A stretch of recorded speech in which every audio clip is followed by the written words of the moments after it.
is on. And let me just say, in terms of welcoming you all here, I'm really glad everybody's here. And it's kind of both Michelle's fault and my fault that we're here tonight. And let me tell you about why I think that is.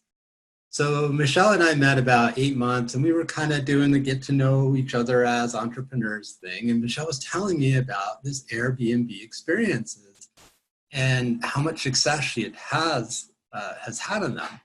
You'll see in a little bit, Michelle's primary experience, or her first one and most developed one in Sedona, has like 140 reviews by now. And maybe only a third of people leave a review, and some people can't because you have a group of like 4 and only the person who books it. So you only get 1 review, but you serve 4 people. Anyway, you can do the math, right? She's really rocking it. And I was like, what is this? And why haven't I heard of this? And the more I looked into places like Denver and San Francisco and New York and London, seeing people just having awesome, particularly wellness experiences, and what they were delivering and how many people were getting a lot of traction. And then I started, I'm a business coach. I started talking to my business coach friends and saying, have you ever heard of this? And they were like, no, what is it? Or like, yeah, but I don't even really know what this is. And I started talking to clients. Do you know what this is? And they're like, no, I never heard of it. And the more we researched it, Michele and I, as we started to talking, we realized that wellness offerings are some of the biggest offerings, the ones that are doing the best on Airbnb Experiences. But the majority of wellness providers that we were talking to didn't even know it was a thing. We're like, we got to do something. And I said to Michele, hey, would you do a class? And so it's her fault because she's rocking it on Airbnb Experiences, and it's my fault because I'm the kind of person, when somebody's doing something interesting in the space that I work in, I want other people to know about it. So it's sort of, you can distribute the fault about equally, and that's why.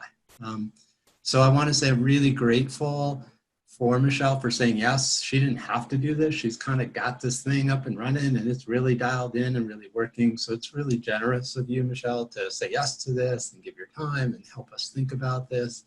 And I'm really honored to do this with you. Thank you.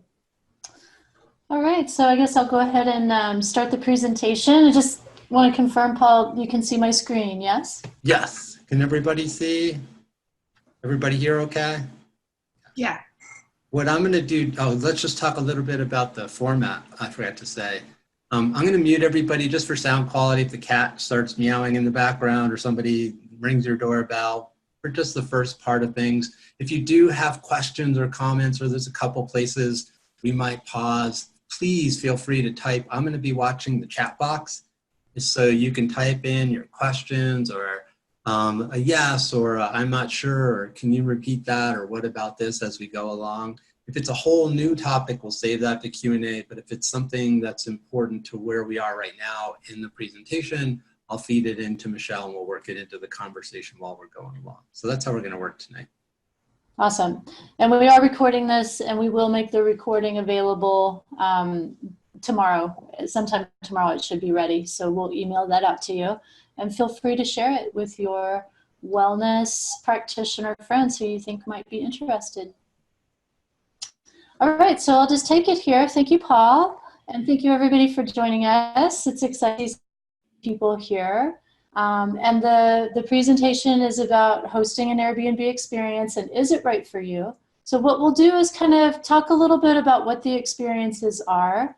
Some people have a pretty good idea of what's going on with Airbnb Experiences, and some people have really never heard of it and know very little. So we'll bring you up to speed and then outline some of the qualities that Paul and I think make a successful experience. So if you're thinking about hosting an experience, or you already have tried, we'll talk about some of the things that we have discovered will help you be successful in that area. So Paul kind of presented us a little bit. I'll just say a little bit about each of us. I'm Michele Mattix, and as Paul said, I've been offering these Airbnb experiences now for a year. They opened up to me here in Sedona a year ago in August.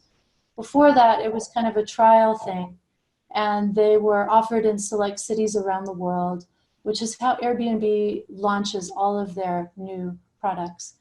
And once they found that it worked, they opened it up. And I happen to be an Airbnb home host. So I get a lot of information from Airbnb about what the company's doing.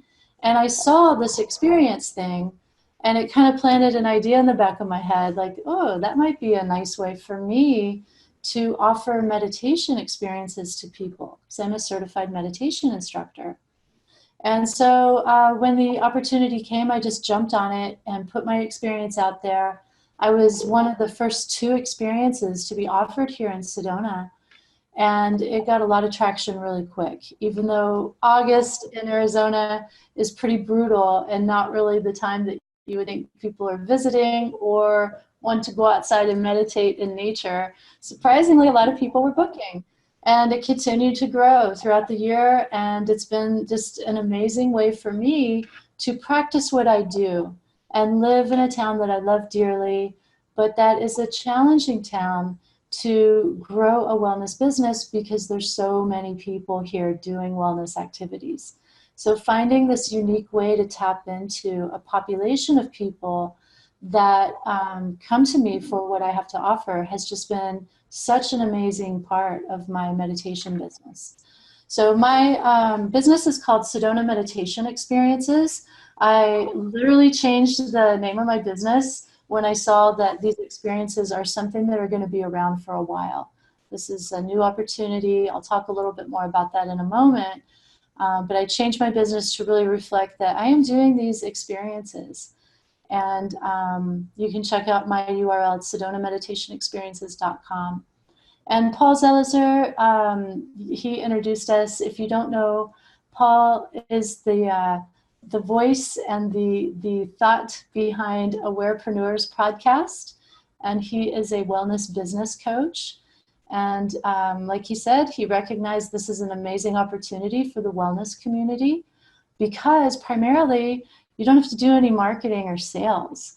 And, you know, people in the wellness world don't get into business because they like to do marketing and sales. So it's just such an amazing way to build a business. Anyway, that's who we are. And these are our experiences. So Paul and I are both Airbnb experience hosts. I told you that I started mine last August. And you can see this slide here, this little panel is my first experience. This is what it looks like in Airbnb. It's in the category of meditation. It's called Meditate in the Sedona Vortex Energy. It costs $49 per person. It lasts 1.5 hours. And I include equipment. And the equipment here is a Zafu meditation cushion for all of the participants. And you can see my star rating. So out of 5 stars, I've got 4.9. And that was a while ago when I created these slides. It's changed since then. Then I had 115 reviews. Now it's getting close to 150. So I've been very busy with this. And Paul said, you can do the math just based on the number of reviews that I have, multiply that by how much I charge. But not everybody does or is able to leave a review. So I would say it's anywhere from about 1/3 to 1/4 of the people leave a review. And it's been a really nice revenue stream for me, as well as an amazing opportunity to do my meditation. It was a big learning process though. Like when I started, like I said, it was me and one other person in Sedona, and she's not in the wellness arena. She does something totally different, but we became fast friends and we were on the phone with each other all the time. Like, how do you do this? And what about that? And oh my God, I can't believe this. How do you deal with this? And, you know, we just really were there for each other to learn the hard way, how to maneuver all the things that go into an experience. You know, working with clients, finding the right price, dealing with reviews, partnering with Airbnb, finding the right locations to hold these. I mean, there's so many things. So I've done a lot of learning. And once I got it down with my first experience, I thought, you know, I'd like to offer a different experience. So I started the one you see over here, the first one. It's called Loving Kindness Meditation Experience. Same format, same price, different meditation. And then this spring, I launched a third one, which is Open Your Chakras Healing Meditation. And Paul and I met several months ago. And when he was kind of getting curious about these, he started his own experience in New Mexico and kind of modeled it after what I'm doing and called it Meditate and Access New Mexico's Healing Energy. And you'll see it's the same amount of time. Everything's kind of similar except for the price. And that's because there's a strategy to pricing. You don't want to just come right out of the gate offering your experience for top dollar. You need to build some street credibility, and that is proven through reviews and the number of people that you serve. So Paul's taking a different approach to start at a lower price and really build some street cred before he raises his price.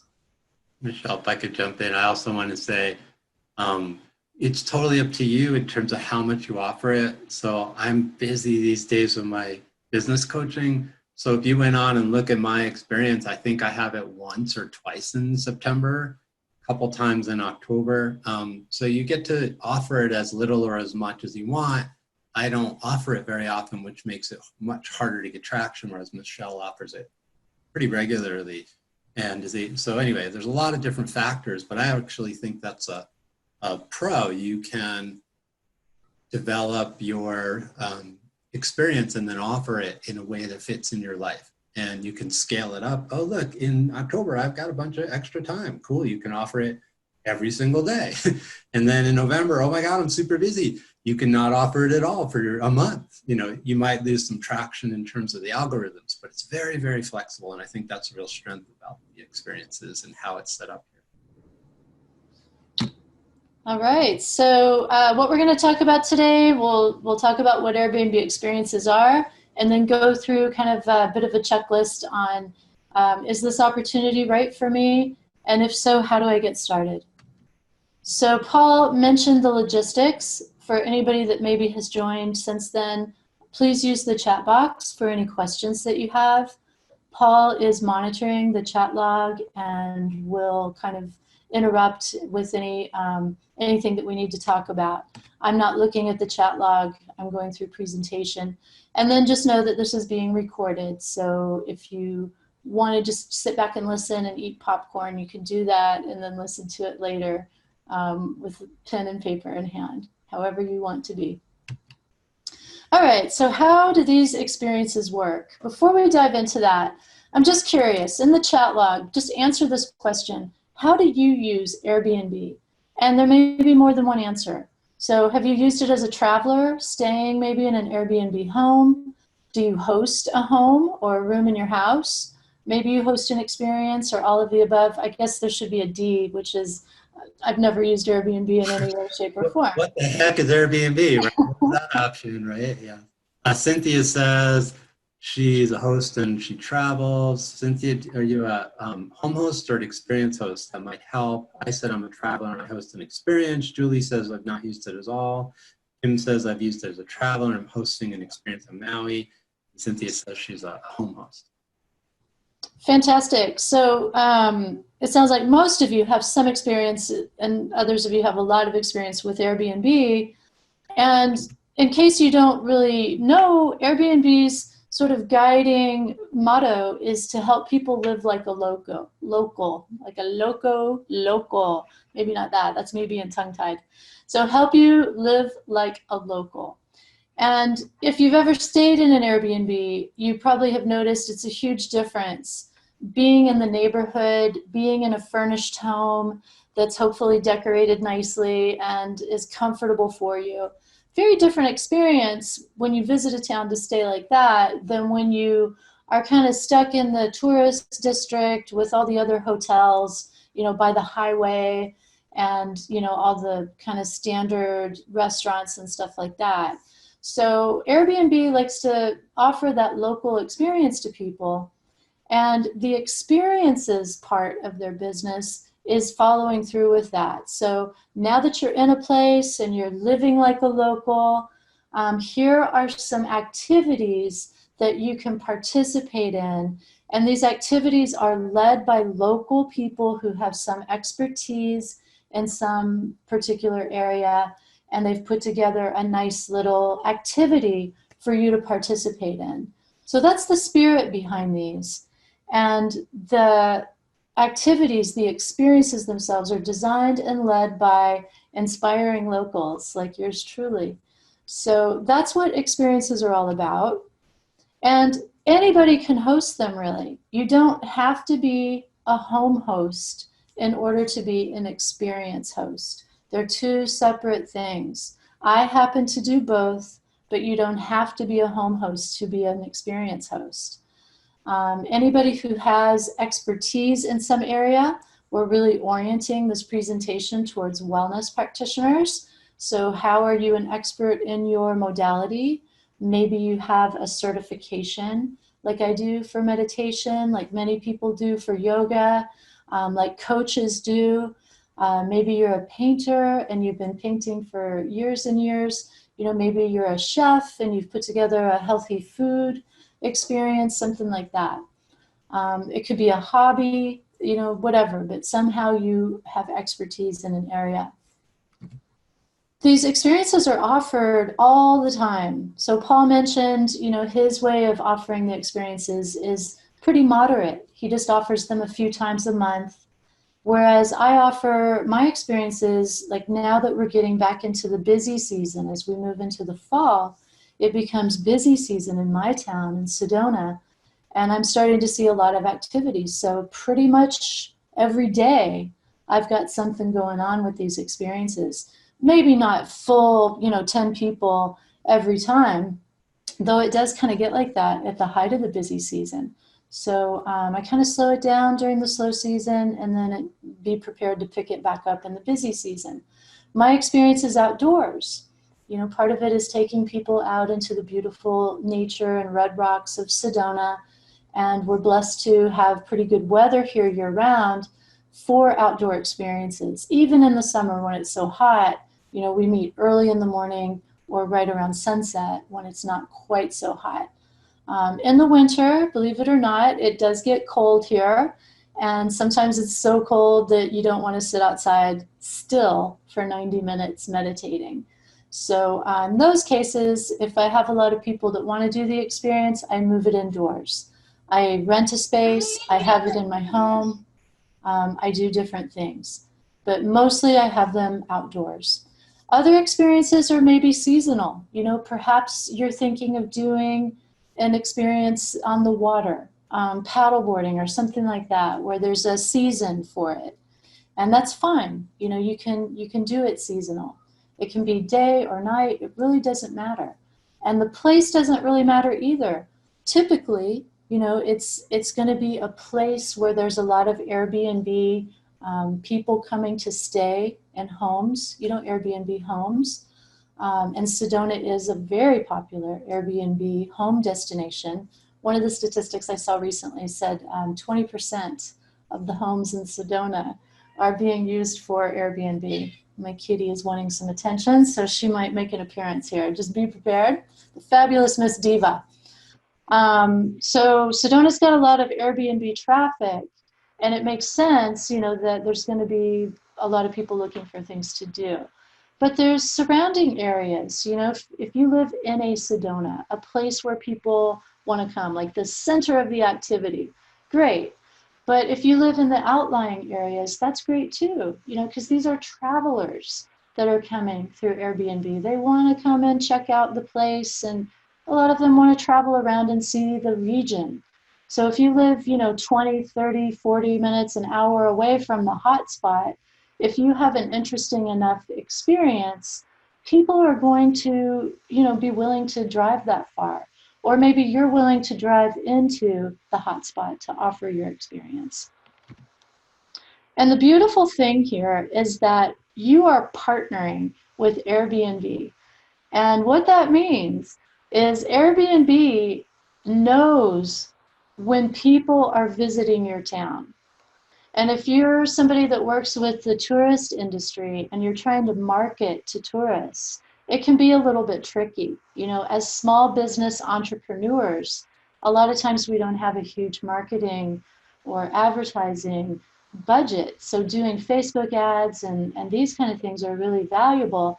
But Facebook, you know, it can get you in front of people who have said, yeah, I'm interested in meditation, or I'm interested in Sedona or whatever.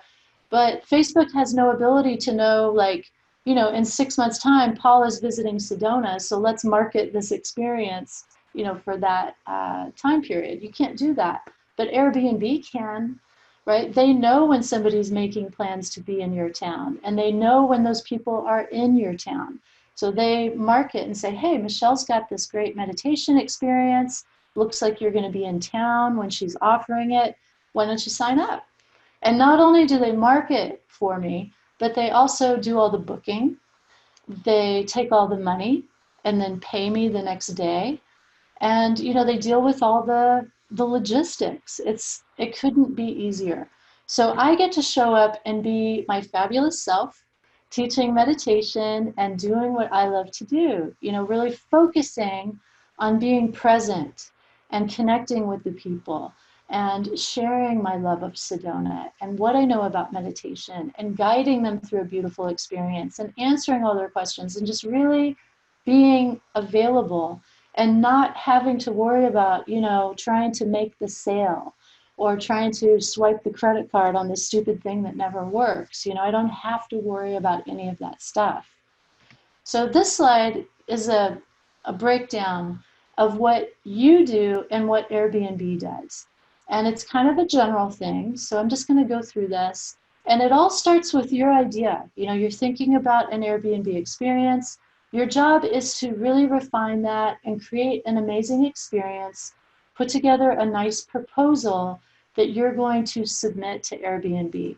And you want it to be solid so that they approve it, and they will review it and get back with you within a couple of weeks, sometimes sooner, sometimes, a couple of weeks is appropriate time.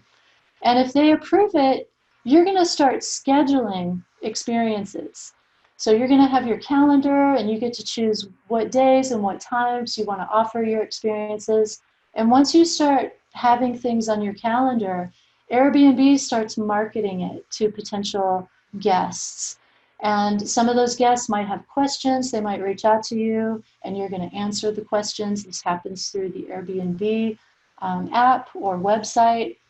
And if that guest books, Airbnb handles all the booking. They send you a notification letting you know that, hey, you've got some bookings. And then you show up on that date to do your experience. You meet your guests. You give amazing service. You wow your guests.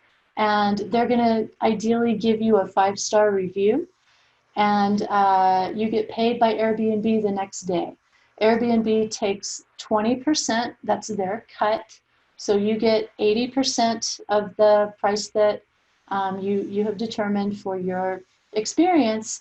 And for me, it's through PayPal. So the next day I get a notification from PayPal saying, hey, you got paid from yesterday's experience.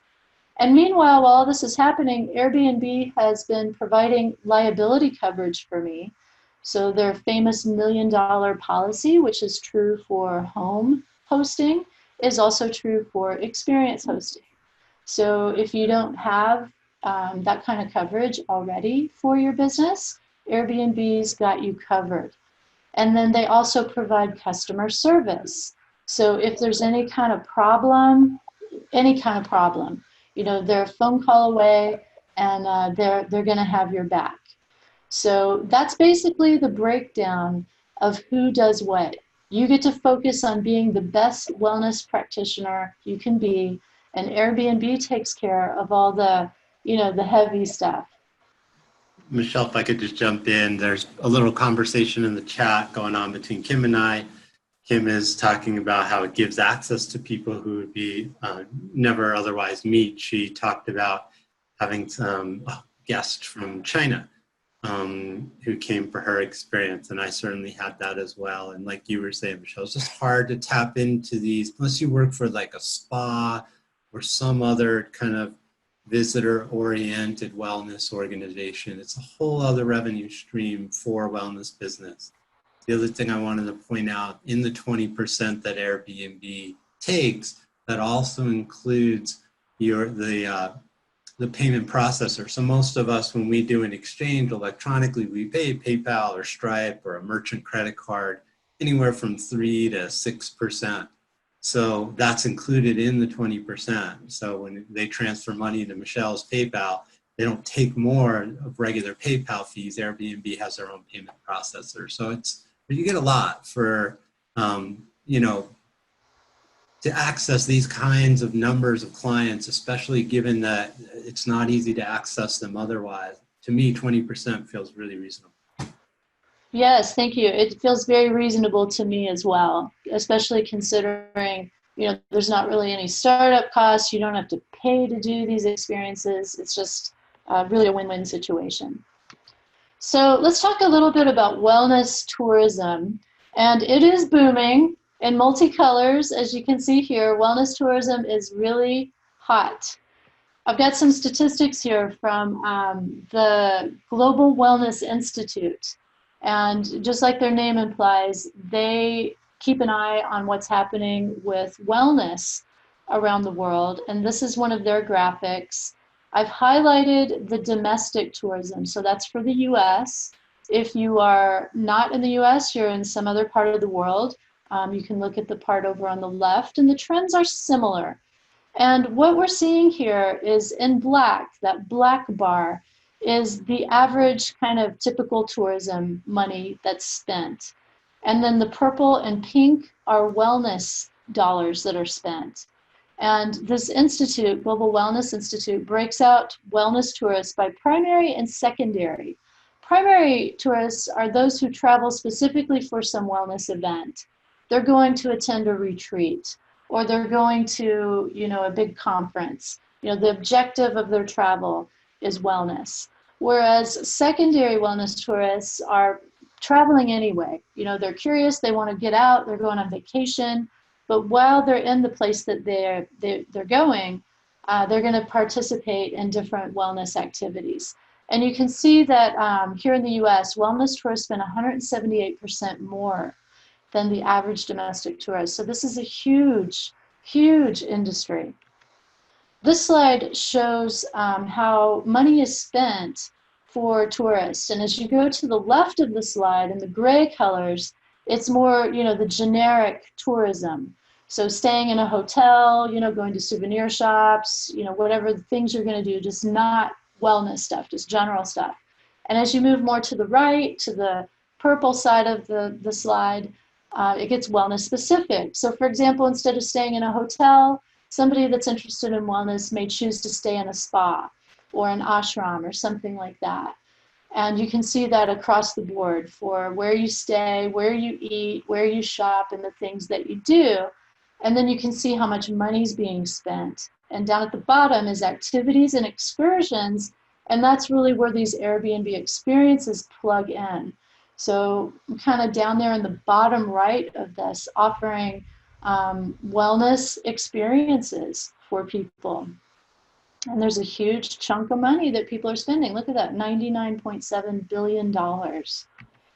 So before you go on, if I could just make sure a little conversation in the chat box. Julie, I just want to make sure it's clear. The 20% does include payment processing. So if it's $49 per person for Michelle's guest, Airbnb takes 20% of that $49, and that includes a payment processing fee. So there's no additional fees for charging somebody's credit card. It's included in the 20% that Airbnb takes out. So I just wanted to make sure, Julie, you're feeling clear about that. Yes, so when I get paid, I get 80% of $49 per person. And nothing else comes out of that 80%. Nothing. Okay. So if you live in a touristy place like I do, Sedona's a big tourist town, and there's a lot of, entrenched tourism already here. There's the pink Jeep tours, and, there's the trips to the Grand Canyon, and there's just this standard industry of things that people do or can do when they come here. And it can be kind of hard as a solo entrepreneur to, get a piece of that action. So what Airbnb has done is what a lot of technology companies have done is they've really disrupted the industry. And they're making kind of this backdoor way for people like me to, get in there and say, hey, I'm offering something of value here. And, no, I'm not like Pink Jeep Tours or any of these big other players, but, if you want to have a more personal experience, you can come to me and I get to share my world, how I perceive Sedona and what meditating here has meant to me. And, just really tell a story for people to help them on their journey. And I find that really meaningful. That's the heart of what experiences are really all about. People are traveling to places like Sedona, like Albuquerque, like Maui, wherever, because they want to feel, what is special about this place. And these experiences really allow people to get that from somebody that's lived it. So here's a question to break us up a little bit. Again, you can use the chat log and tell us what your wellness offering is. I do meditation. Maybe you're a yoga teacher. Maybe you're an artist. We're just curious to know the general category that your wellness offering would fall in.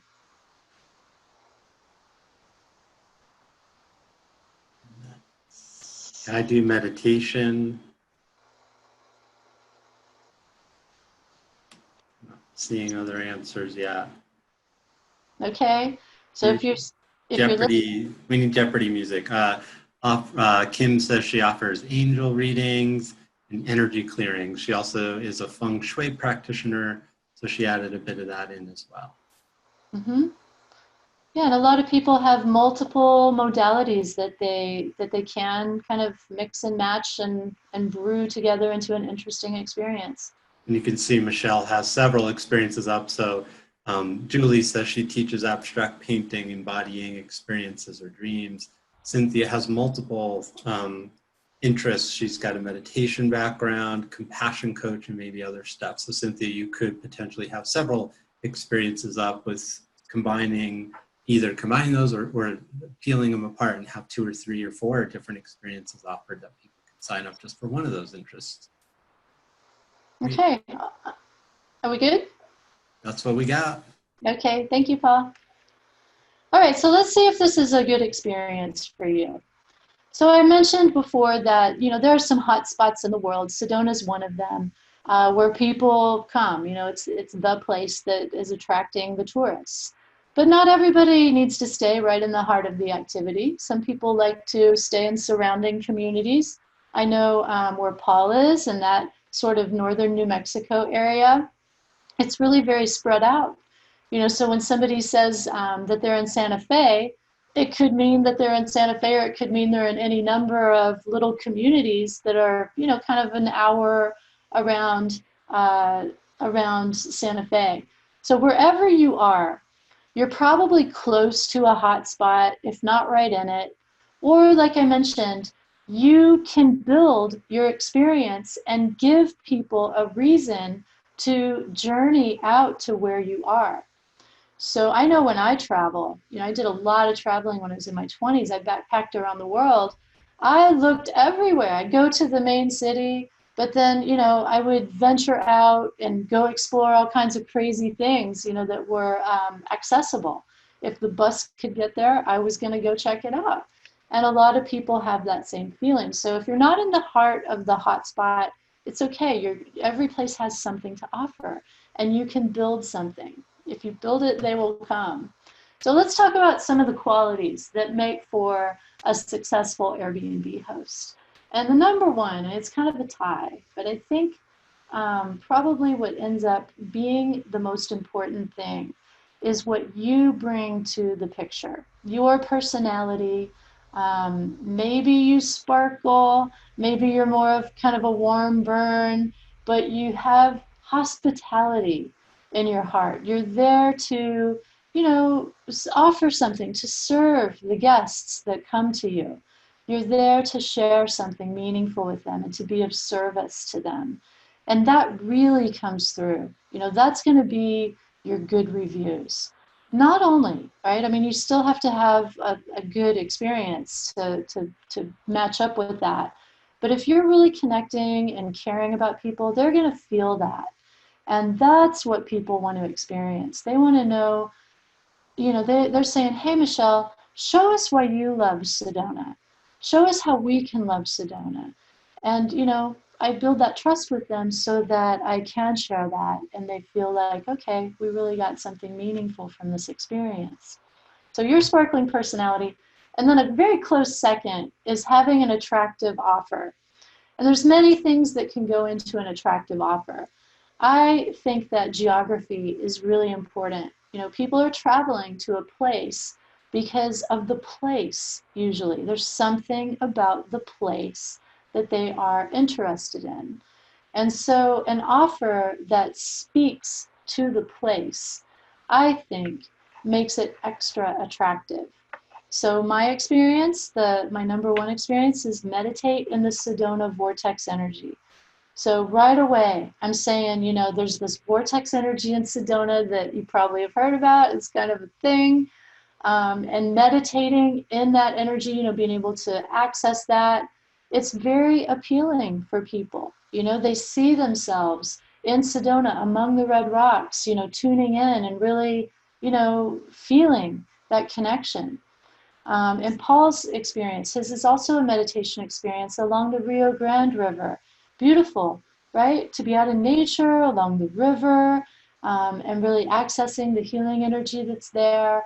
And I think that successful offers really tie in with the geography. Another thing that makes an important, or rather a successful host, is you have to be okay with technology. This is how you interact. Airbnb is a website, it's a phone app, and you get notifications. People have inquiries, things happen, and you have to be okay with responding to them in a timely manner. So if you're someone that's a little bit annoyed with technology, like, oh, I can't be bothered to look at my cell phone right now, those people can just wait till I'm ready. That's probably not a good attitude to go into something like this Airbnb experience hosting, right? People are in town, maybe, they just came in town, they're just learning about your experience and they have questions. And if you are not going to answer them right away, they're gone, right? You've lost them. So it's not all the time, it's not like the phone's constantly going off all times of day and night, but you have to have that spirit of, oh, I've got a message, I better answer it right away while the energy is fresh. If you don't have any money, this is such the opportunity for you, because you don't have to pay anything to start your Airbnb experience. It's free, right? You don't have to pay Airbnb anything to review your proposal or anything. You might have to buy some stuff, like I've invested in a set of Zafu meditation cushions, and you may have some things like art supplies or food or whatever your experience is, but it doesn't cost anything. And you don't really even have to do any of your own marketing or advertising.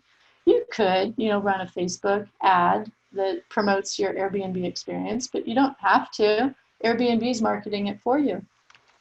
And if you absolutely hate marketing and sales, this is totally the way to go, because Airbnb does it all for you. You don't have to worry your pretty little head about any of that stuff. All right, so just kind of moving into, are you a good fit? There's another question here. Do you think this is the good opportunity for you? Or you can kind of be thinking to yourself, or if you want to share it in the chat log, that's great. But you can be asking yourself, how am I with technology? Or, how good is my offer really? Or, do I have the right kind of personality? So, do you think you got the right stuff to host an Airbnb experience? You got yes, and this is a conversation with Kim and I going back to what you were saying, Michele, about responding in a timely way. Kim told a story where she said, yes, responding to inquiries often helps sell the experience. And I told the example, sometimes private groups will reach out to you and they want it just them, if they're a group of 4. And if you don't respond, you could lose 4 or 6 or 8 people. Mm-hmm. And Kim's here saying, sometimes they're just here for a little while and they want you to get back to them so they can book it. Right, absolutely. And I mean, you know how it is. Imagine, put yourself in their position. You're on vacation, your time is limited, you're only in paradise for a couple of days, and you want to participate in things, but you're not going to sit around waiting, for the phone to ring. You want to make your plans right away. So, There's a it's question from Julie. Do the incoming inquiries come from a recognized phone number or from their personal cell phones? It's a great question, Julie. Actually, it comes in through the app. So you respond either on the app by your phone or your laptop, and you don't have their direct phone number. So neither. It comes in through the app or the website, depending on whether you're using a laptop or the phone app. Yeah, and it brings up a point of when somebody does reach out with an inquiry, if and until they book, Airbnb will block any emails or phone numbers that get shared.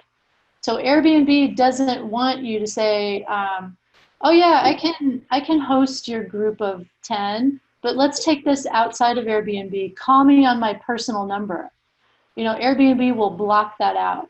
So they don't want you to make those kind of connections with people. So they want to manage all of your communications. But once somebody books, then it's okay to pass that kind of information. Okay? So Airbnb may not be right for you. There's a few things to consider here. And the big one is if you don't quite understand what experiences are about. And just briefly, if you're not familiar with experiences, there's a fabulous book called The Experience Economy that you can get and read or look for and kind of find a summary of it. But it really explains how experiences are kind of the next evolution from goods and services to experiences.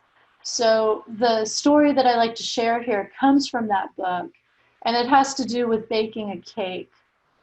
Once upon a time, people would go to the store and buy the raw goods, the flour, the sugar, the eggs, and so forth, and bake their own cake at home. So, somebody was selling the goods.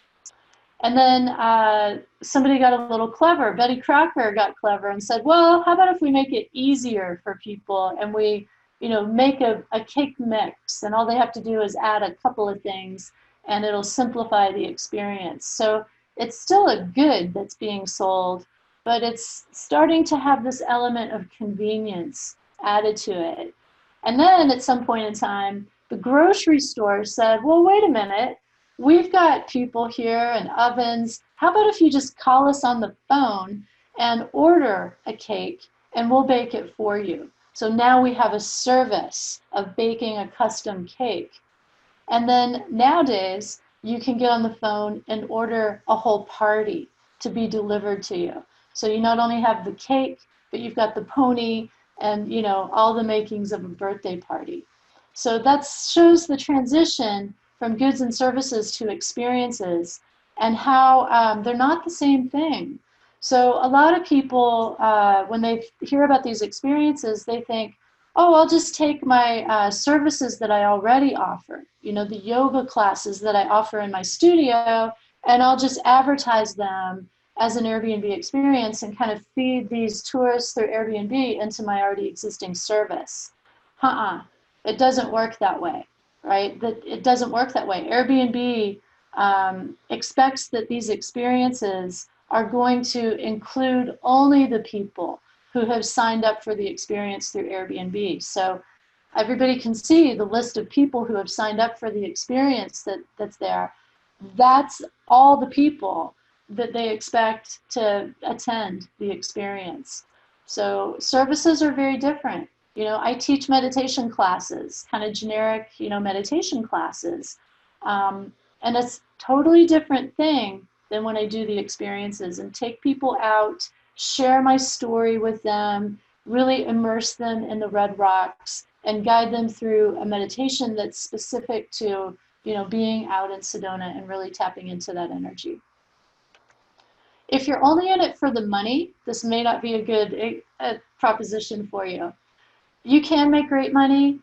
I don't know anybody personally that's only making a living from their Airbnb experiences. I have heard about people that do this, like people that live in big cities or popular areas, and they have like a boat and they take people on, boat excursion, happy hour things or something like that. Okay, maybe those people are making a living at it. But as a wellness practitioner in Sedona, it's a great revenue stream for me. It has added like a really nice chunk of revenue for me. But unless I live ultra frugally, it's not something that I'm living in. So, and it takes a while, you have to build the credibility. You have to get the 5-star reviews. You have to really, build the success of the experience. And then, you enjoy some of that nice income. Michelle, Kim, I'm sorry, Cynthia's asking, what percentage of your income would you say the experiences are? Of my total income, that's hard to say because I do a lot of things.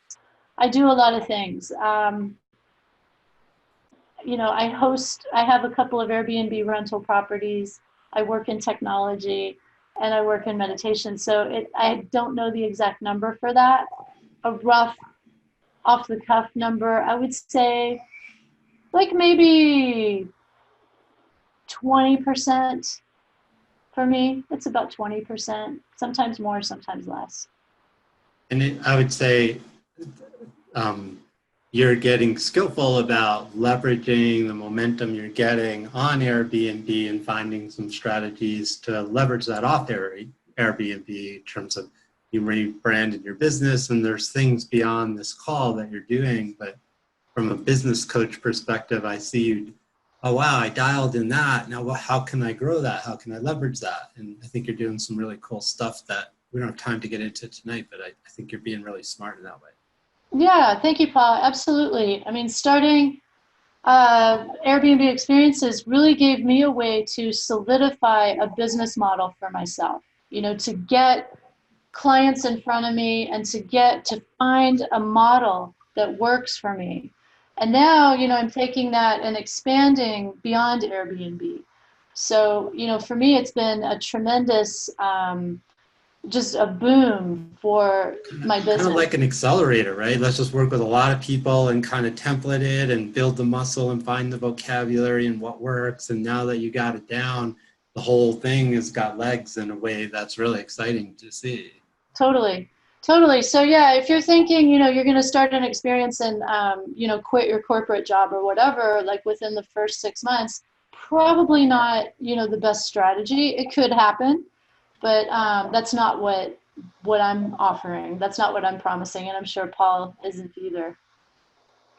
So if your modality works one-on-one, sometimes that's not the best fit with Airbnb. And I say sometimes because I've seen some one-on-one experiences. I'm not sure how they get accepted, but Airbnb wants these to be group activities. So if you do massage, or you do, tarot readings that are private, one-on-one things, probably not going to be the best fit, but you can get creative and find a way to make it a group activity. So for example, you could offer a little workshop on how to massage, yourself, your feet or whatever, or you could have a little class on learning how to pull a card from the tarot deck and get some insight from it, something like that.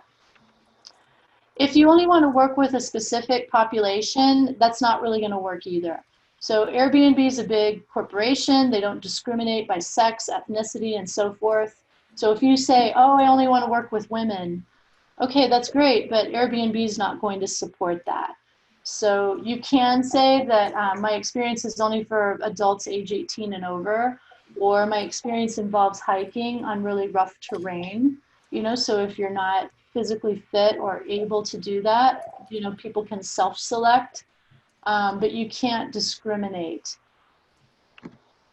If you get bored easily, you might want to rethink this, because the way you present the experience through Airbnb and the words and the pictures and the reviews that you accumulate really builds a story and an expectation for potential guests. And if you do some kind of bait and switch where they show up and you do a totally different thing, like you've shown these pictures of meditating outdoors in Sedona, and now I'm going to try to take them, to a basement studio somewhere where there's no windows or whatever, they're probably not going to feel too good about that. So there's a lot of repeat. And if you don't like doing the same thing over and over, you need to ask yourself, how can I build this so that I can offer the essential part of the experience over and over without getting bored? One way that I handled that is I started to offer other experiences so that I can, do longer meditations or specific types of meditations that I like to guide.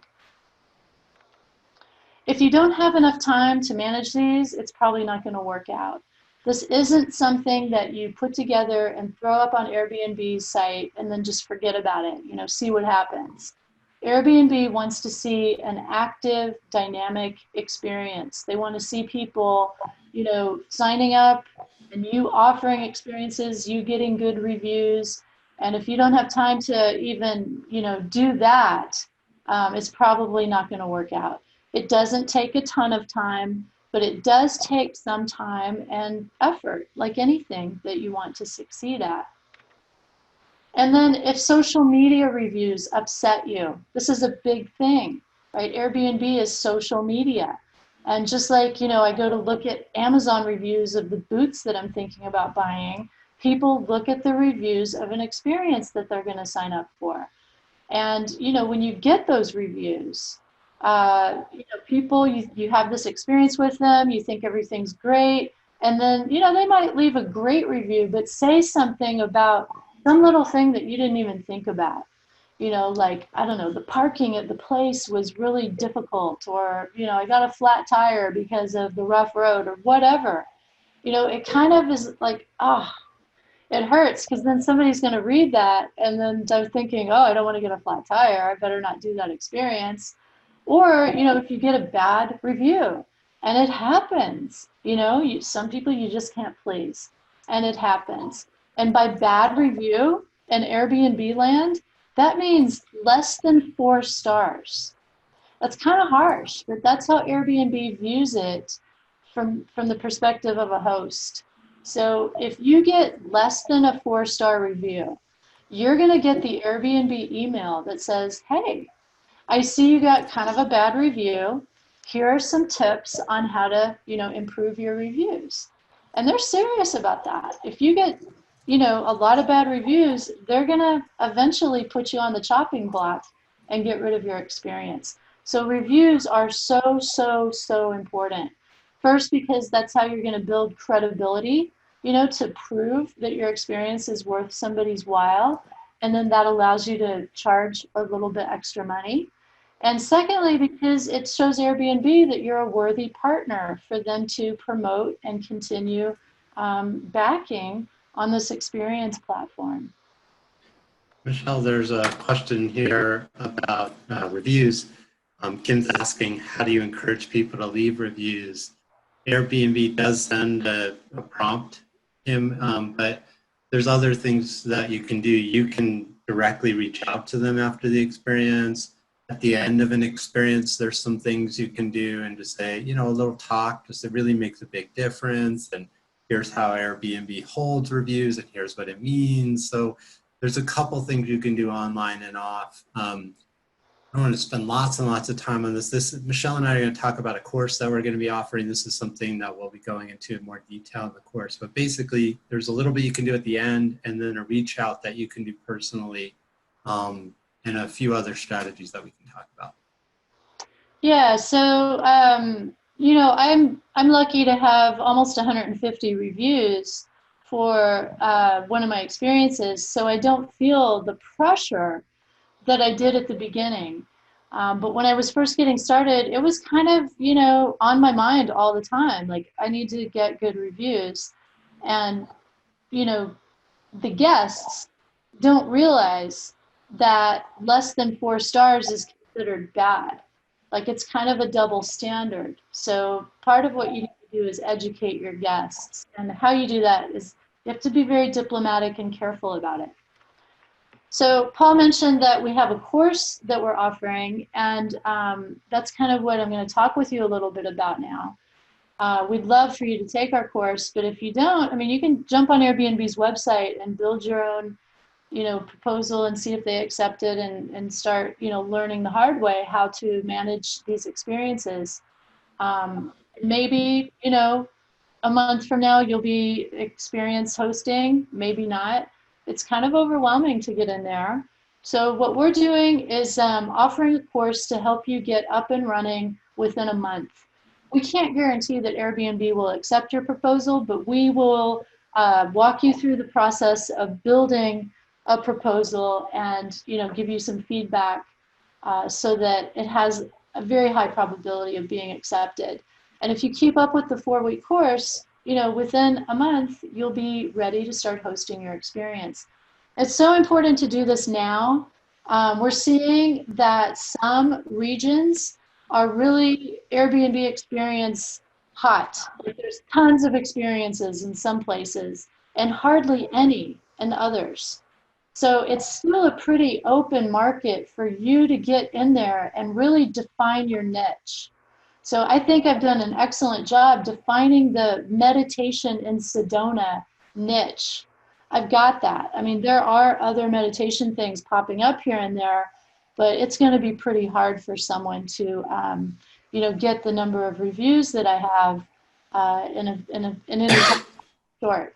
So now's the time to do it.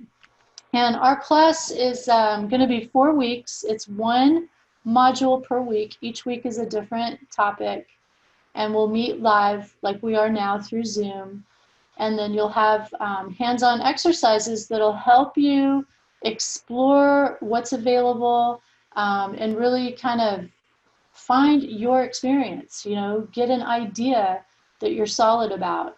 We'll have a Facebook group where we'll be giving feedback. Paul and I will be giving feedback, and you'll get feedback from other students. And within those 4 weeks, you will be able to submit your proposal. If you've kept up with the work, get it submitted, ideally even accepted, and then learn about how to manage some of these situations like pricing and your private insurance and reviews and all these kind of topics that you see here. So there's a lot of strategy that goes into communicating with guests and scheduling, how far into the future to schedule, and how to launch. I mean, launching, people often don't think anything of it, and nothing, their experience falls flat. We have a great system to help you launch your experience so that it's going to be successful right off the bat. So this is our course. It costs $147. And here's the link. If you go to hostyourexperience.com, you'll see where you can register for the class. And then there's a second option to register if you want to do the class plus a 1-hour one-on-one coaching session with either Paul or myself to get some specific feedback on what you're planning to do.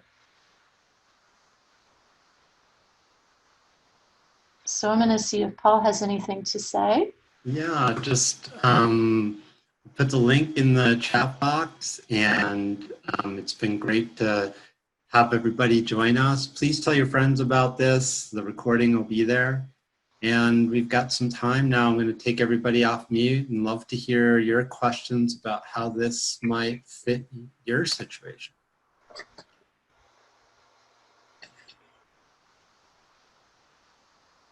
I have a question. Yeah, Cynthia. So I asked in the chat window if you did your meditations on public land, and Paul answered that you actually have some private land that you use. And I'm wondering. So I just looked at San Antonio's experiences. It looks like we have 36 experiences in total. Mm-hmm. We're a city of how many? 1.6 million people, and we have 36 experiences. So there's definitely room for growth here. Uh-huh. In tying it to San Antonio, there's places around the city, public spaces that would be really good for this. But I'm wondering if you know about people having experiences. I'm trying to do this type of thing in a public space. Okay, somewhere outdoors. Yeah. Yeah. So where I live in Sedona, we're surrounded by National Forest land, U.S. Forest Service land. And because Sedona is a tourist place where people want to be outside, you know, that's a big draw here, is to go outside and hike and explore and do things like that. The Forest Service is very serious about people not conducting commercial activity on the forest land without the appropriate permits. And it's pretty hard to get a permit. Like right now, there's a moratorium, and it's the big Jeep tours and stuff like that that get the permits. Little people like me, I don't stand a chance. So, you know, I've had to kind of learn, how can I work around that? So in Sedona, for example, there's an organization that's like a metaphysical practitioners sort of guild that you can join, and they have sort of an umbrella permit. And it's not, you know, you can go anywhere, anytime. There's still, you know, it's only so many places, so many days. And then beyond that, I look at private areas. You know, there are some state parks. There are some pieces of private land that are available for different activities. So I had to really, you know, research and find out, where can I host these things? It's a pretty big deal in Sedona. I'd also add, like here in Albuquerque, a number of experience providers use a city-owned park. It's like a $3 entry fee, and they just tell people in the description, we're meeting here. There's a $3 entry fee, and you're responsible for it, right? Like, so you might find that there are ways to be outdoors if you want to. There's also quite a lot of like walking tour kind of things. People do bike tours, walk. So using public spaces that aren't national forests are one way that people navigate that if they want to be outdoors. And there's also quite a number of experiences that are indoors in all kinds of settings in my research, from yoga studios to somebody's cooking space, either private home or a commercial type space. Maybe there's a restaurant that's not open on Sunday and you see if you can use their space, or an underutilized wellness center that has some space and you do go there. So people, there's a lot of different ways, and that's something we'll certainly go over in the course, but you can just like go to either your city or go to a city, places like Denver, San Francisco, London, look for a place where there's a real hot spot in terms of Airbnb experiences and just look where people are hosting them. And you know, Michael, up in your neck of the woods, a couple people use Red Rocks Amphitheater for anything. I don't know how they worked it out with Red Rocks, but somebody knows somebody, and they're at Red Rocks doing yoga, doing a morning walk, like learning about the theater of Red Rocks and the musical tradition there, and like literally doing a tour. I don't know how they got there, but somebody approached the Red Rocks Amphitheater and just came up with a creative solution. So go look at those hotspot cities and see how people are navigating that, and you'll see all kinds of creativity there. Now, Paul, I'm going to interrupt you and just add, I just got off a call with Airbnb about a week ago, and was just, you know, they like to stay in touch and see what's up. And I shared with them a few things that they know about. And so here in Sedona, I see experiences pop on the radar every once in a while, and they're going to places that I know they're not supposed to be going. And I'm pretty sure they don't have a permit. And maybe they don't know that. Maybe they think nobody's paying attention. I don't know. But it'll be up there for a few weeks, and then it'll just go away because, you know, somebody ends up reporting them. The Forest Service is watching. Airbnb is watching. People like me, you know, Airbnb relies on some of their reliable hosts like myself to kind of provide feedback like that. Like, hey, this person's, you know, violating local law. And, you know, that doesn't reflect well on Airbnb, and it doesn't reflect well on any of the hosts that are abiding by the rules. So just because like you see something on Airbnb doesn't mean always that it's legit. It's a new program still, and they're still working out how to, you know, police these kinds of issues. Mm-hmm. Kim just put a note here that she did a count on Maui.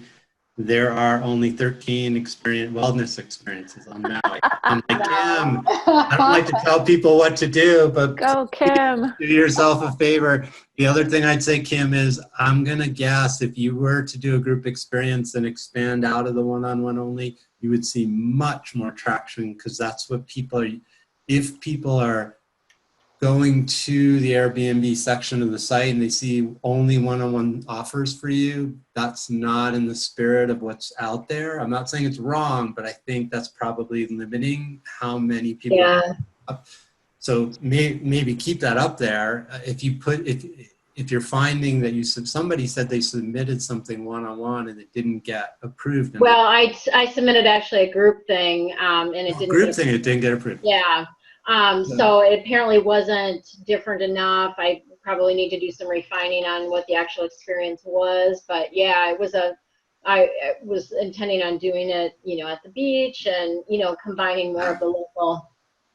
If you got something like that going in Maui, Kim, I can only imagine how much you might enjoy what would happen next. Yeah. Yeah, I'm excited about it.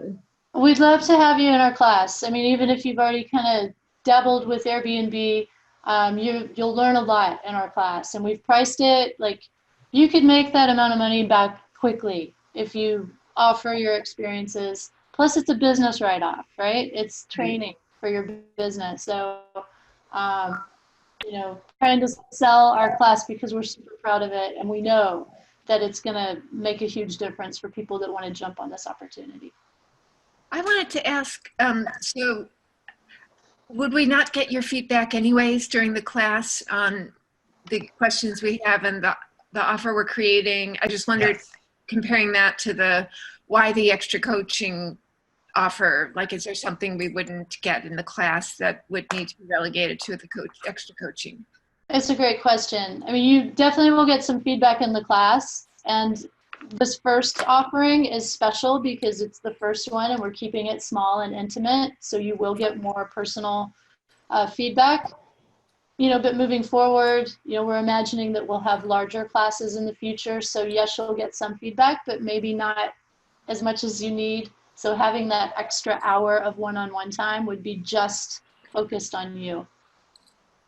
So what I'd say, Julie, let's say it sounds like you already have a pretty good sense of what it would look like and how to translate it into the air. It might not be that hard. Somebody else might be like, I have 7 different modalities and do I put them all in one? Or are they separate or 4 or 1 or 2? Okay, I see. So somebody might just be a little less clear on what they're bringing to the table. Might want some thought partnership in a more nuanced way, that if there's a whole group of people in a class, that's a little harder to do. If somebody's pretty clear, hey, I got my thing, I know what it is, you've been doing it for years, I just want to help translate it into the Airbnb kind of ecosystem, that's totally a good fit for the class. If somebody's a little more like, well, I don't know, I could do 7 things and which one and how, that's a little harder to do in a whole group kind of conversation. So that might be one example where somebody might want to say, hey, we'll sit down with Michele and kind of strategize that, or I'm happy to do that. I do that all day long with people all over the world. Okay, what are your skill sets? Which ones go together? What's the mindset of a person coming to Sedona or Maui or Denver or San Antonio? How do we kind of make it place-based? How do we think about what somebody's bringing, et cetera? And okay, you walk away with 3 and they're crisp, and then you can bring them into the class and we can take them through the process of, you want a good description, your photos really matter. Okay, when you launch it, there's certain things, you want to get your friends to do certain things that'll help it get, off out of the gate strong in terms of algorithms, and you've got 3 of them, so how are we going to get your friends and which one's the primary one, but like if you're just like coming into it with no real clarity about what to offer, then just sitting down with one of us to get that designed out with, that would really help somebody. Okay, great. Another question I have that would affect my choice to proceed, I guess, with this is there such thing as a minimum number of participants? Because for what I do, and I would be needing to rent a facility, so that would take 25% in addition to the Airbnb 20%. Right. So I really need 3 people, or I don't really want to come to Sedona and do this for the amount of time, just unless it's a great question. It's a great question, yeah. Yeah, and the answer is there is no minimum. Right now, there's no minimum. So I do a lot of onesies and twosies. So people, especially this summer in the slow season, one person signs up and, I'm going to go offer the experience. This is the same as I would if it had 10 people in it. And right now, that's how it is. Maybe in the future, Airbnb will allow that to change, but for now, that's how it is. And they don't look very kindly on you canceling experiences unless there's a really good reason. And pretty much that's going to be weather. Like weather is about the only good reason. What I'd say, Julie, is if you're thinking about Airbnb experience, I would encourage anybody who seriously think about it as an ongoing thing as opposed to like a short-term, quick fix, get rich like quick. If you think about it that way, yeah, you might only do one person, but if you do a good job and you do some coaching and we have a couple strategies to get a review, you just got another review, which moves you up in the algorithm and is creating a long-term, ongoing source of paying clients that you don't have to do marketing, sales, or collect the money. So it's not just how much money you make in that exact experience. You're building your brand and your algorithm on Airbnb, and if you're holding it as something that you're willing to show up, you know, if Michele stays on a good relationship with her clients on Airbnb, being that far ahead of everybody else in Sedona, Michele could be set for as long as she does, you know, Airbnb, and is taking that energy off of Airbnb and becoming a real player or a force in the meditation world in Sedona in a way that if she wasn't on Airbnb, I don't think she'd be moving the needle so quickly. So there's some real long-term benefits to showing up and saying, yeah, it kind of sucks. I'm not going to make a whole lot of money. Yes, in this moment, you're not. But if you're thinking about it in a year or 2 years or 3 years down the road, there's a good reason to say yes to that, even though in that exact moment it might be a wash. Okay, that makes sense. sense. The other thing I'd say is you can't cancel or put a minimum number on any given experience, but you can think about the ecosystem you work in and when people tend to sign up. So like you might say, oh, well, in the hot weather, when there aren't as many people in Sedona, I'm only going to offer it on weekends. I'm not going to do a Tuesday class because I'll probably only get one person, if anybody at all. So I'm just going to do it on Saturday and Sunday in July. And then when we get back into October, when there's more people here midweek, then I'll see about offering. So you can adjust that, and that might help reduce the number of onesies and twosies that you Oh, that's brilliant. And there's a lot of strategy that goes to how you schedule and why. Okay, great. Do you find that people schedule a lot in twosies because people often don't travel alone, or a lot of people travel alone and want to do this? Oh, I get it. All kinds of reasons. I get some, families travel and only one person is metaphysical or wants to do the meditation thing. Everybody else is going to go play golf, or, Okay. There's all kinds of situations. I had this daughter, a dad and daughter come, and the daughter was really into meditation, and the dad, it was uncomfortable for him to sit down, and we offered him the option of doing a walking meditation, and he sat with us for about 5 minutes and then walked around, and I was chatting with him, and he said, I know meditation is really important. My friend who's like the CEO of this kick-ass company is like, he's always better than me at business, and he's always telling me it's because I meditate. And I sat with you guys for 2 minutes and that's all I can do. And he was totally happy, so they came in too. And he wouldn't have come without her, but they were going to go out, have a beer and have dinner afterwards. And rather than sit at the Airbnb, he decided to come, right? So they came as a two, and he was a good sport about it. I was a good sport about it. It was all fine. And it was funny, right? Like we just kind of laughed, like, yeah, that meditation, I should be doing it. And I did it for 2 minutes, and that's my attention span. And he held it lightly and all smiled like that was what he could do. That's all he wanted to do. And he was done, and it was all cool, right? So all sorts of things pop up, Great. Yeah. Well, two things, Paul, to answer your question about Red Rocks. So they do have a permit. It's for 10 people or less. So that definitely, I know people that are doing that and have, of course, run into issues when their group gets bigger. So it is definitely something that any major place like that is very on top of. So just wanted to address that it is really meaningful to just, be aware of the litigious kind of side of things.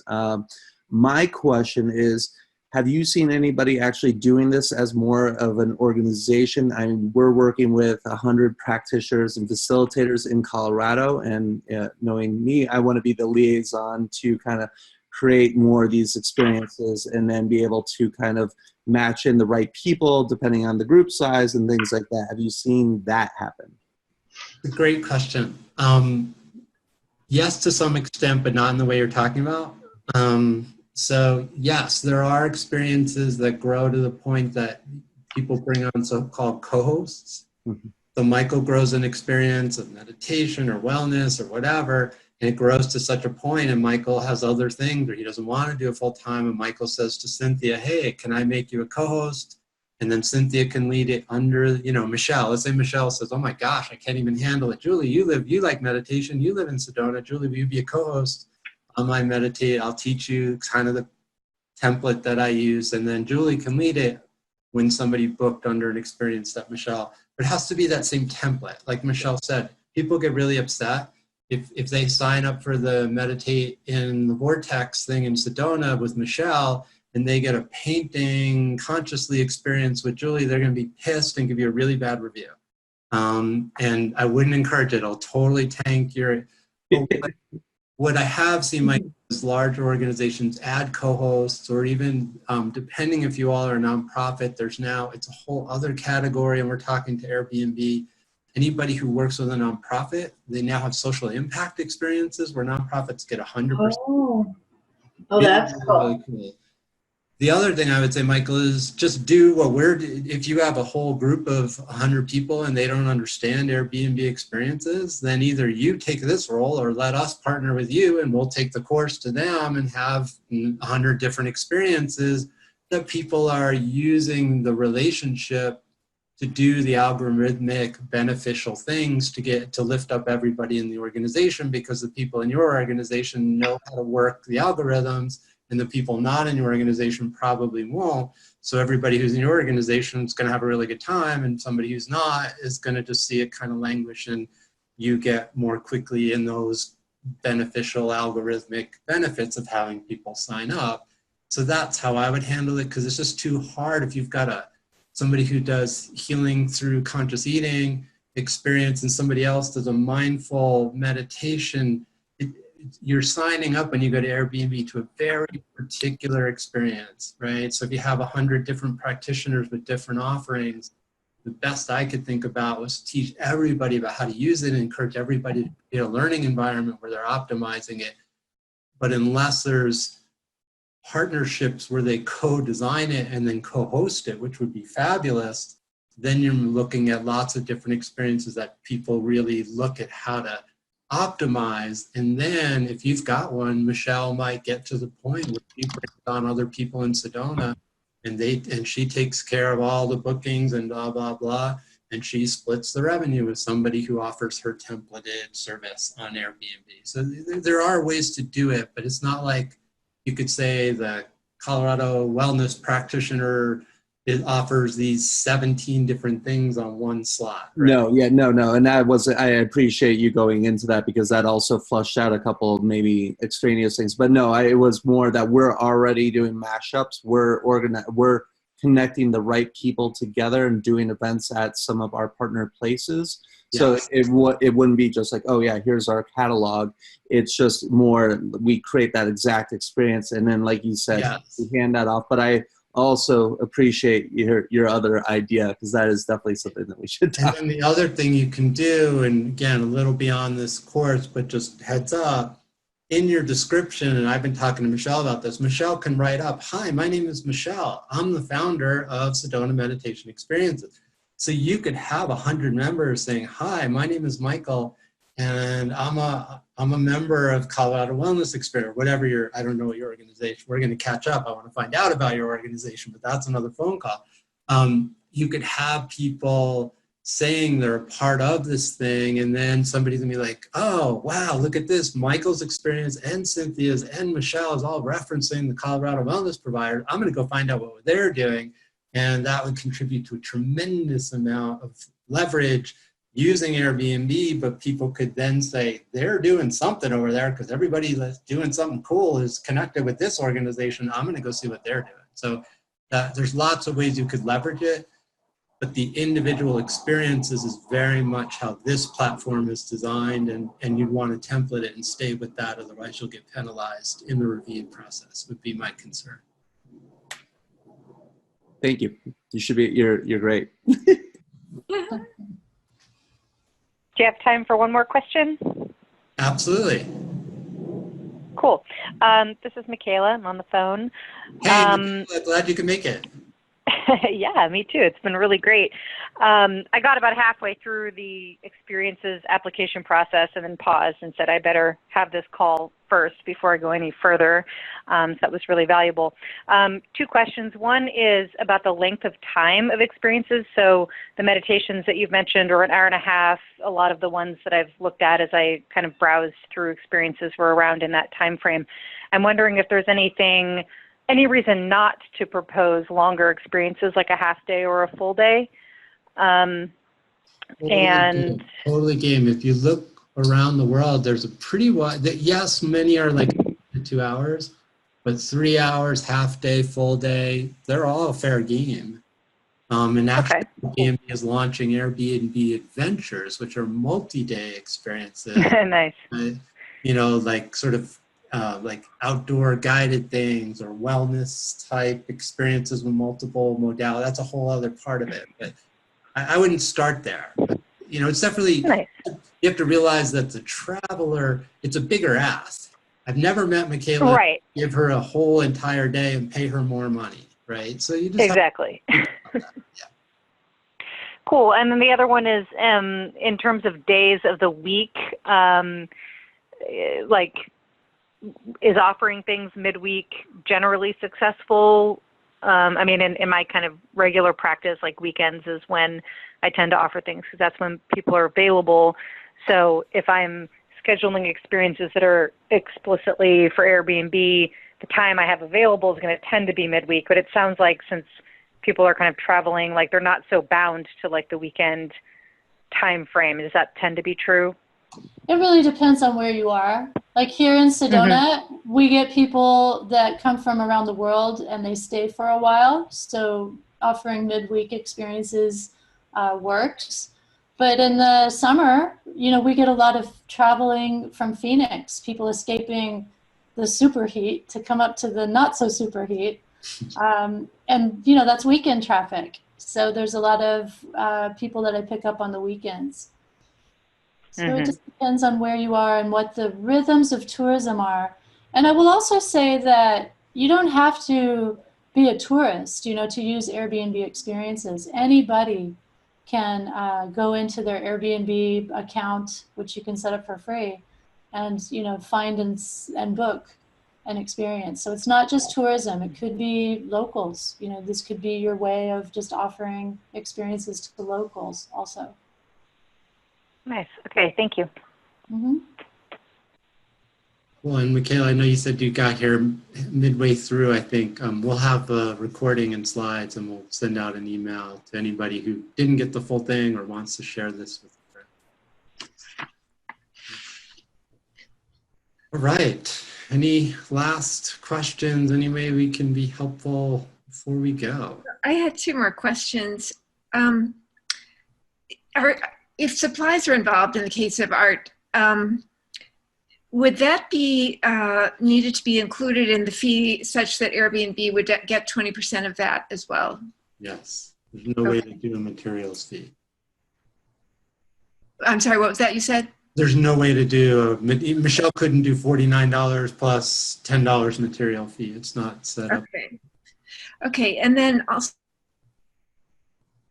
you know, if one started and it failed, you can just submit a new one, or do you start getting blacklisted through if you have a number of failures?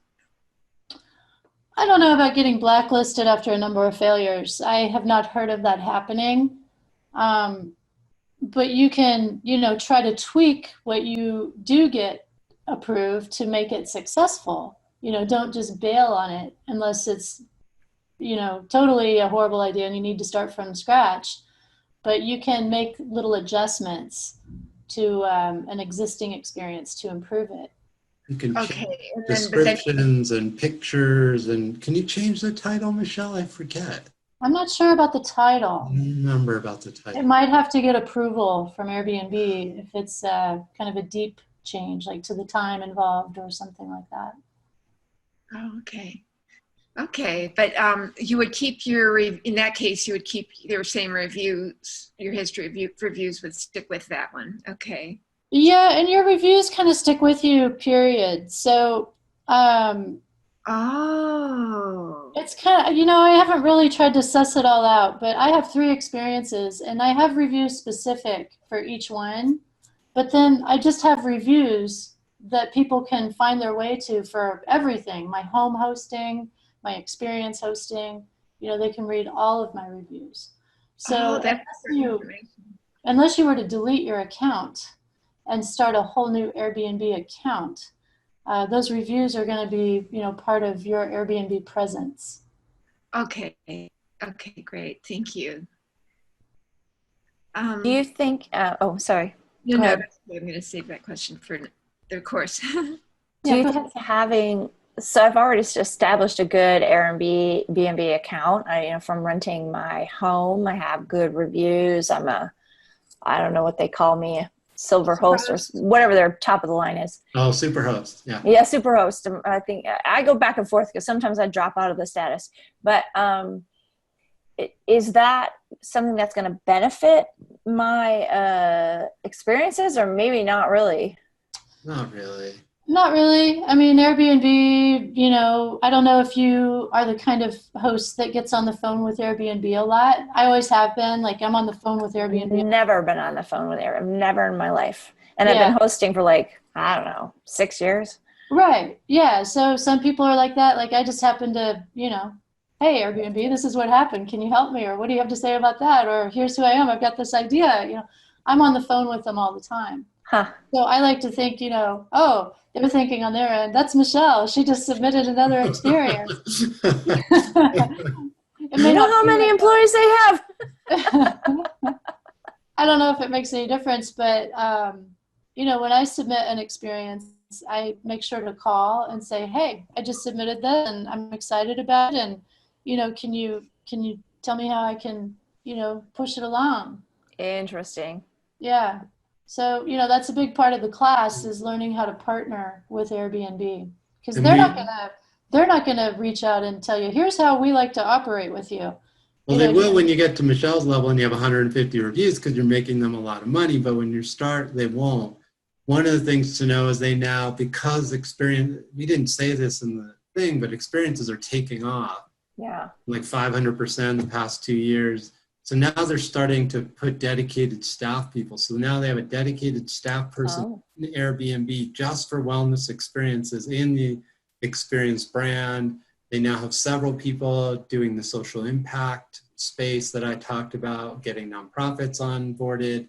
So, as it's growing and they're making money, they're dedicating resources. And that's literally, if you're the wellness or a wellness, what do they call it? A wellness contact or a wellness something, I forget, but they have dedicated wellness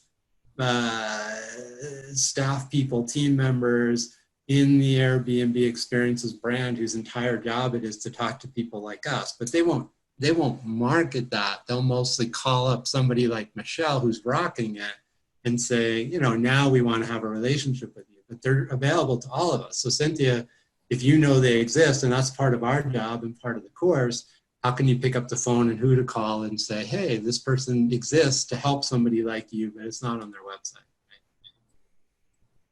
Gotcha. Thank you. Interesting. Yeah, so part of what I've been doing since I had the conversation with my Airbnb experience rep, I told them about the course that we have, and they're totally excited, really pleased to see that we're kind of getting out ahead of that. And, I'm looking forward to continuing to deepen my partnership with Airbnb, and hopefully, the course will be so great that they, want to start sending people to it. So, it's all in how you work that relationship. But I found them to be a really cool company. They're really there for me. And I think they're there for any host. that understands how the game is played. Mm-hmm. Thank you. Yeah, it was really great to talk to you guys. I have to kind of wrap it up. I need to take care of a few things here. So I have to go to bed. It's late here. Right? It's late in some Good night, places. Cynthia. Good night, everybody. Good night, sweet dreams. Thank you Thank you, so much, everybody. guys. If anybody has any questions, feel free to email us through the site, or you know how to get a hold of us on social media. Cool. Great. All right. Good night, everyone. Thank you both. Good night. Good night. Thank you. Good night.